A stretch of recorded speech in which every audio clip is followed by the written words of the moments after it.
let's rank my favourite actresses.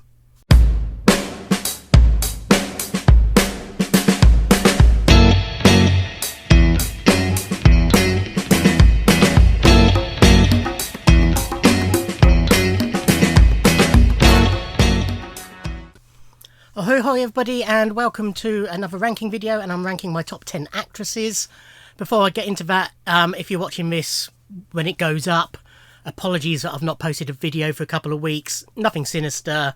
I had a few busy days off, so I didn't have a chance to record then, and then the following days off I was just so knackered that I just needed to veg out and watch DVDs and Blu-rays rather than record videos. But back on it now, hopefully recording quite a few over the next few days because I'm off work, get some banked for such cases. But yes, thank you for anybody who's expressed concern. As I say, nothing sinister, just fatigue and busyness. Okay, so yes, my top 10 actresses. I'm a tart, basically. I watch lots of films just because specific actresses are in them. I would say a good portion of my DVD and Blu-ray collection I own because of the actresses who are in them. I will be ranking actors in a later video. The same cannot be said quite so much for them. But for actresses, they are a big part of why I watch particular films. I could have had, I could easily probably do a top 50 actresses, no problem.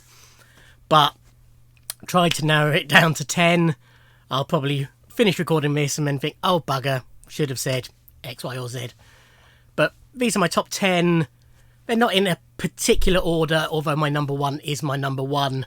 And probably 2 and 3 are probably 2 and 3. But without any more ado, at number 10 is Natalia Tena. So Natalia, or Nat as she's known, is probably best known for playing Tonks in Harry Potter and Osho in Game of Thrones. With most of these, well, in fact with all of these actresses, really I'm concentrating on their film work. Some of them have done TV work and I do enjoy that TV work obviously, but I'm sort of ranking them as film actresses to a large extent. But yeah, Nat, I first sort of became aware of, I watched the DVD as it was then, of Harry Potter and the Order of the Phoenix, and, she's only got, Tonks hasn't got a major part in that film, but I sort of was aware of her. But then she hosted a set tour and the extra material on that DVD, and I watched her doing that and just really, really liked her. Shortly after that, she did a convention appearance at Collectomania in Milton Keynes, so I met her there and basically fell in love with her. There's just something about her, sort of, a magnetism about her that I'm drawn to, if you like. And since then, I've watched practically everything she's done. Not quite everything. The same will be true for all these actresses. My number 1, I'm very close. I think there's, apart from a few short films, I think there's only one film I haven't seen of hers, but I've seen most of what all the others have done. If I haven't, I will mention it. But yes, Nat, as I say, probably best known for Harry Potter and Game of Thrones, but she's done lots of great independent films. 10,000 Kilometres is excellent. Anchor and Hope is excellent. Mrs. Henderson Presents was another early appearance where she drew my attention for very obvious reasons, if you know that film. Super Bob, she's brilliant in and is a great film. You Instead is a great film that she's brilliant in. But, what's it called? It's also known as Womb. Let me just bring up. But it's Clone. She's brilliant in that as well. I've never seen her give a bad performance. And, yeah, big fan. Number 10, Natalia Tena. Number 9 is Mia Wasikowska. I think that's how you pronounce her surname. Almost certainly best known to anybody as Alice in Tim Burton's Alice in Wonderland and Alice in Wonderland and Alice Through the Looking Glass. If you don't know her from them, you might know her from Crimson Peak. But other than that, again, largely independent films. She's an Australian actress, early 30s now. But yeah, again, some wonderful performances. Never seen her give a bad performance. Defiance, she's excellent in. Jane Eyre, Kids Are All Right, Madame Bovary, Man with the Iron Heart, Maps of the Stars. I'm scrolling down a list here, but they're all excellent performances. Restless, Stoker. Tracks is a wonderful film. Yeah, she's just a really, really good actress. And, you know, makes some interesting choices in the films she does that certainly appeal to me. So yes, number 9 is Mia Wasikowska. Number 8 is Lena Headey. Lena I first became aware of back in, I think it was 1995, when she made a BBC TV film called... why has that just gone out of my head? When she made a BBC TV film called Loved Up, which was about ecstasy, which was obviously a big thing at the time, the clubbing scene, and it starred her and Ian Hart as a couple who meet through their love, basically, of raves and ecstasy, and it's a little tale of their relationship. Unless it's had one fairly recently, it's never had anything other than a VHS release, which is a shame because I'd really like a decent copy of it. But yeah, straight away I really liked her, and then I saw her in Band of Gold, the TV show, and she was excellent in that, and basically I've followed her career ever since. I've probably seen about 95% of her work. There's odd things and more recent stuff. I've found where I've got, you know, huge backlogs of stuff to watch and everything, I get behind basically on watching these actresses' more recent films, but I will catch up. But yeah, obviously she's probably best known now for Game of Thrones, where she played Cersei Lannister, but so many great performances, largely dramatic roles, although she has done a bit of comedy. The Parole Officer is a hugely underrated film as far as I'm concerned. She's great in that. Brothers Grimm she's in. She didn't have the best of time filming that, but that's a lighter role. But then, yes, so many dramatic films. Aberdeen's great. 300. Dread she was great in. Scroll past all Game of Thrones. Gossip's a really good film that she's in. If Only... It is a good film, but the lead actor in it I'm not a fan of, Douglas Henschel. Imagine Me in News, great. Waterland, very early performance of her, she's excellent in that. Back to TV, she did The Terminator, Sarah Connor Chronicles, she was Sarah Connor, which she was excellent in. More lighter work, St. Trinians, Pride and Prejudice and Zombies, she was in the first Purge. But so many great performances. Yeah, just really love Lena Headey. Number 7 is Nicole Kidman. I've sort of fallen a bit out of love with Nicole Kidman. I've not seriously watched anything of hers for quite a few years. But certainly her early work I'm a huge fan of and thought she was excellent in. It's not so much her talent as an actress. It's more what, you know, her choices for what she's making don't really appeal anymore. But, you know, from Dead Calm to Die For,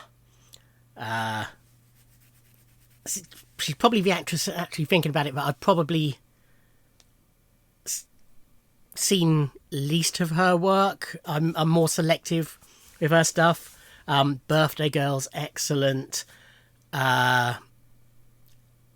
Birth, Stoker, which I mentioned for Mia Wasikowska. Batman Forever even. I think she's really strong in so many, you know, Eyes Wide Shut, excellent. I've never seen her give a bad performance. You know, and I think she's got a great screen presence, even in trash like Aquaman. you know, she's got that certain something. But as I say, I'm a bit more choosy with her material, let's say, for Nicole Kidman. But she's definitely one of my favourites. Number 7, Nicole Kidman. Number 6 is Gemma Arterton. Huge fan of Gemma's. First became aware of her, I think it was probably St. Trinian's, the first St. Trinian's film. Then she did Quantum of Solace, of course. But since then, so many great performances. Let's get a list up so I don't miss anything major. Byzantium, great film, and she is wonderful in that. Disappearance of Alice Creed, wonderful performance in that. The Escape, so moving, brilliant performance. Gemma Bovary, lovely film, really enjoyed that. Hansel and Gretel, Runner, not a magnificent film, but she's really strong in it. Tamara Drew's another wonderful film. Free and Out, Vita and Virginia I watched not that long ago, and she's wonderful performance in that. The voices, yeah, really strong, big favourite of mine, Gemma Arterton. Number 5, and probably the most recent entrant to my top 10, is Pippa Middleton. I can't quite remember where I first saw her. I know Black Mirror was early, but I've got a feeling I'd seen her in something before that. But I just can't quite put my finger on what it was. You know, even when I look at her filmography, nothing leaks out. So it might have been. I certainly saw her before that for a small role in Friday Night Dinner, but that wouldn't be what I'm thinking of. But yeah, loved her in Black Mirror, and then I've sort of, you know, she's a beautiful woman, and that always appeals, obviously. Trap for Cinderella is a great film, and she's wonderful in that. She was really strong in War and Peace. The Imitation Game, she's good in. The Current War, Clean Skin, another leading role, really strong. As I say, a small role in Friday Night Dinner. Fisherman's Friends, just completely fell in love with her in that. Tormented, she's really good in. Yeah, great actress. Pippa Middleton. Number 4 is Anna Friel. Anna sort of became aware of when she was in Brookside, but I never watched Brookside. But obviously there was a lot of controversy about the lesbian kiss in Brookside, and then the murder of whatever his name is, Jordache Trevor, was it? When they buried him under the patio. But yeah, as I say, never watched it, but sort of, you know, became well aware of her and her physical appeals, if you like. But then she left that, and the first thing I actually saw her in was The Tribe, the Stephen Polyakov TV film, whatever you want to call it, which was excellent, and she was amazing in. And I've followed her career since then, and own a large portion of her work. Again, another actress who never puts in a poor performance. She was wonderful in Pushing Daisies, but film-wise, Rogue Trader, she was great in. Bathory, Countess of Blood, really strong. Look of Love, great performance in that. Mad Cows is a really fun film. Me Without You's really strong. Niagara Motel, highly recommend. The War Bride, I highly recommend. And many other performances. Yeah. Her TV work, I come and go with. But if she's done films, I do try and check them out. That's Anna Friel. I mean, as I say, my top 3 probably really definitely are top 3 ranked. And the only properly American... I mean, Nicole Kidman is technically American, but most people think of her as Australian. But the only American actress on this list, number 3, is Michelle Williams. She's just such a good actress.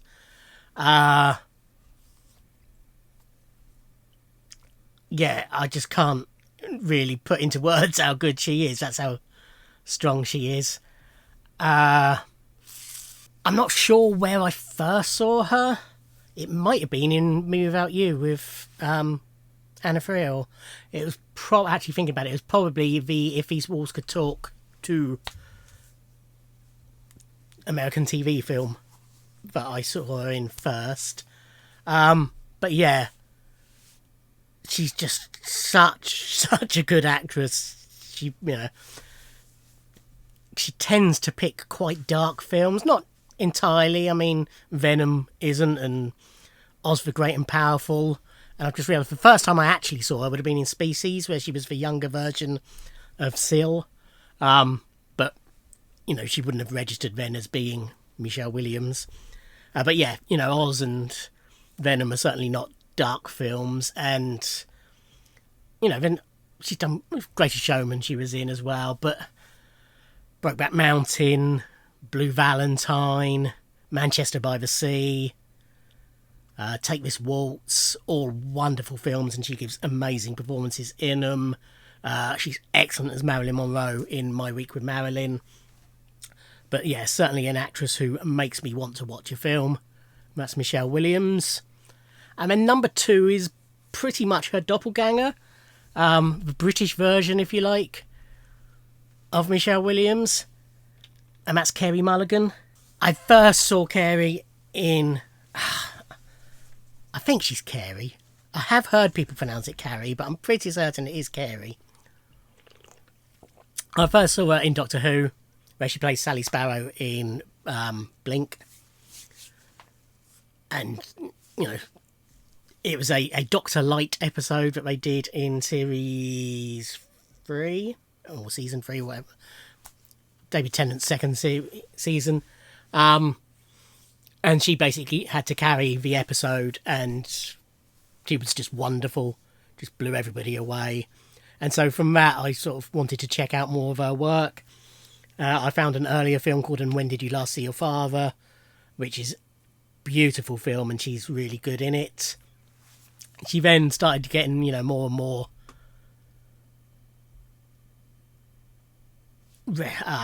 recognition, if you like, and bigger roles. So in the interim, she was in Northanger Abbey, a TV version of that, and The Greatest was another earlier role for her. But then I think it was An Education which really put her on the scene. She was the lead in that wonderful film. And then since then, she's been in Drive and The Great Gatsby and Inside Llewyn Davis.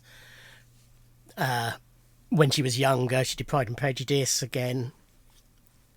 Sort of, you wouldn't quite maybe recognise it as being her until, I was going to say posthumously, but not that she died, but, until you watch it when she is a name. Never Let Me Go, she's great. Shame, she's great. Suffragette, I'm not a huge fan of that film, but she's really strong in it. Yeah, just, again, another lady who never gives a bad performance. Collateral, which was another Stephen Polyarkov, I think, wasn't it? Was it? Was Collateral? No, it wasn't. It's David Hare. I knew it was a proper writer. Yeah, but Collateral, TV show she did 2018, I think it was now. Blimey. She was a lead in that. It was a wonderful performance in there as well. I've seen her on stage. Actually, I've seen Nicole Kidman on stage as well. I've seen Gemma Arterton on stage. Yeah, that's it. Of those I've listed and I've met, if you're interested. Nat, Lena Headey, Nicole Kidman, sort of, Gemma Arterton, and Carey, and my number 1, who will be revealed shortly, but possibly most of you regular viewers will know it anyway. But yeah, just wonderful talent, Carey Mulligan, number 2. And yes, my number 1 is Keira Knightley. So I've sort of became aware of her around 2001. I heard talk of The Hole, if you pardon the expression,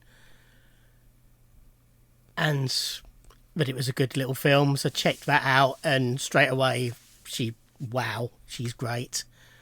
Around the same time, just after that, she did Bend It Like Beckham, which sort of launched her. And that's when I first actually wrote to her and got an autograph from her. And it turned out at the time, she was filming a little film called Pirates of the Caribbean. She'd obviously done Star Wars as well, but that's just a small role where she was in that. Phantom Menace, wasn't it? Yeah.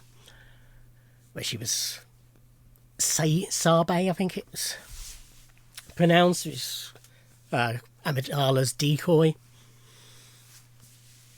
But yeah. But yeah, just sort of became a fan instantly, and I have watched every single full-length film she has made, apart from I've yet to watch Official Secrets. But everything else I have seen, and if it's available to own.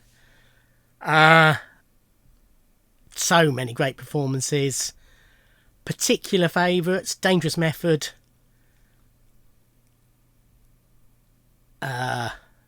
Colette, Domino, The Edge of Love, which is one of my top 10 films of all time, The Jacket, Never Let Me Go, Pure, which is an early film where she plays a drug addict and wonderful in that.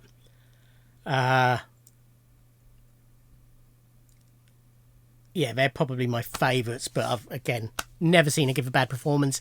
Never really made a bad film. Some are better than others. Even the big one, I'm not a fan of Anna Karenina, really. Unfortunately, I found it a bit boring. But yeah, other than that, really, she's chosen well. Yes, I've seen her on stage twice and met her stage door after both of those. But only brief meetings, only sign this please sort of meetings. But yes, there we go. My favourite actress is Keira Knightley. Okay, so as I mentioned at the start, I will be doing one for favourite actors and also favourite directors. So keep watching for those. In the meantime, let me know your favourites.